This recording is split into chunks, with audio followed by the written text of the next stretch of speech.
Si nosotros queremos descomponer la fuerza-peso en peso en X y peso en Y, como vimos en el ejercicio anterior, lo que debemos hacer primero es ubicar esta fuerza como hipotenusa de un triángulo.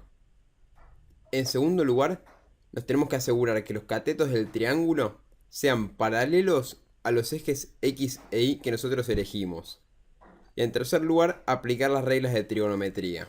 Nuestros ejes X e Y tienen estas dos direcciones. Si nosotros queremos formar un triángulo donde la hipotenusa sea nuestro peso y nuestros catetos sean paralelos a los ejes X e Y, debemos trazar una recta por acá y acá nos queda un triángulo en donde su hipotenusa es el vector del peso, tiene un lado 1 que es paralelo al eje X y un lado 2 que es paralelo al eje Y. Estos catetos son perpendiculares entre sí.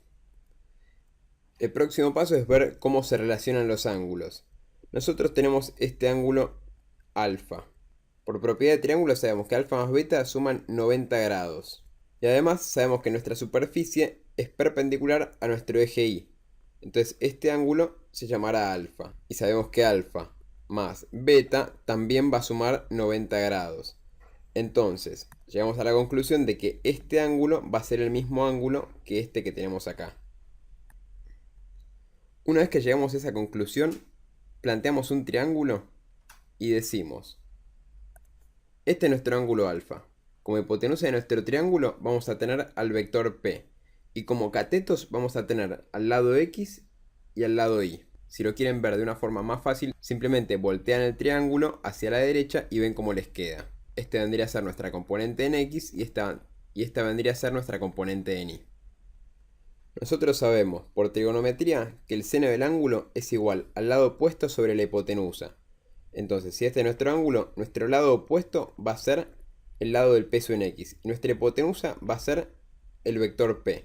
Entonces nos va a quedar peso en X sobre el vector P. Y también sabemos que el coseno del ángulo es igual a su lado adyacente sobre la hipotenusa. Y de acá sabemos que nuestro lado adyacente va a ser el vector en Y del peso. Y nuestra hipotenusa nuevamente va a ser el peso. Entonces nos va a quedar la componente en Y del peso sobre el vector peso. Si de acá despejamos nos queda que el peso en X va a ser igual al seno del ángulo por el vector P. Y en el otro caso nos va a quedar que el peso en Y va a ser igual al coseno del ángulo por el peso. Esta es la forma de descomponer el peso en el caso que tengamos un plano inclinado.